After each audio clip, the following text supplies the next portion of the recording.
Assalamualaikum warahmatullahi wabarakatuh.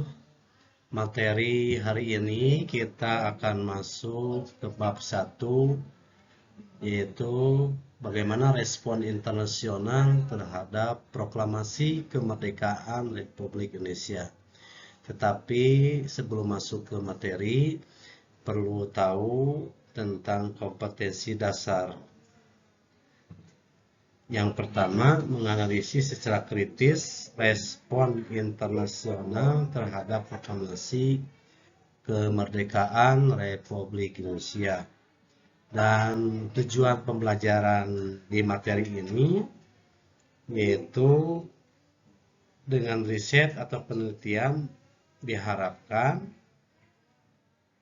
mampu menganalisis respon Belanda, PBB, dan negara di dunia terhadap proklamasi kemerdekaan Indonesia.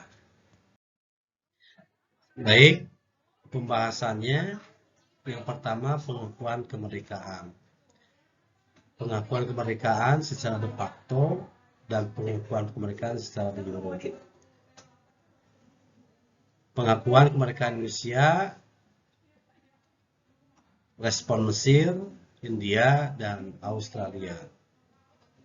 Terus peran diplomat dalam sidang PBB, Syahril, Agus Salim, N.L. Palar, Sumiko, Jojo Ikusumo. Dan bagaimana peran PBB dalam pengakuan kemerdekaan Republik Indonesia. Dan pertanyaannya, sikap Belanda terhadap kemerdekaan Republik Indonesia. Pengakuan kemerdekaan Republik Indonesia secara de facto dan secara de jure ada 4 syarat berdirinya negara. Yang pertama, memiliki wilayah. Yang kedua, memiliki pemerintahan. Yang ketiga, memiliki rakyat. Yang keempat, pengakuan negara lain.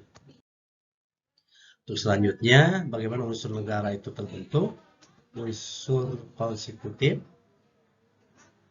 Di antaranya ada rakyat, wilayah, pemerintahan. Adapun unsur deklaratif, pengakuan dari negara lain. Pengakuan secara de facto. Pengakuan de facto diberikan kepada negara lain yang telah memenuhi unsur negara, seperti adanya pemimpin, rakyat, dan wilayah. Pengakuan de facto berdasarkan sifat tetap menimbulkan hubungan diplomatik di bidang perdagangan dan ekonomi, namun pada tingkat diplomatik belum dapat dilaksanakan. Pengakuan de facto secara sementara, pengakuan yang diberikan dapat ditarik sewaktu-waktu.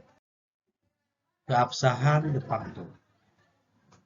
Keabsahan de facto dapat dilihat dari ketaatan rakyat, memperoleh kekuasaan secara sah, pelaksanaan pemerintahan secara nyata, menyatakan diri merdeka.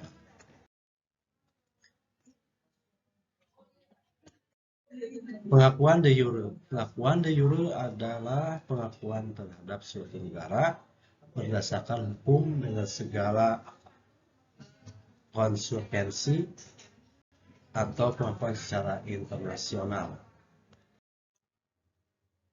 Pengakuan de facto berdasarkan sifat tetap, berlaku selama-lamanya dan tidak terbatas. Dan pengakuan de facto berdasarkan sifat penuh berdampak pada dibukanya hubungan bilateral yang ditandai dengan penempatan perwakilan di masing-masing negara.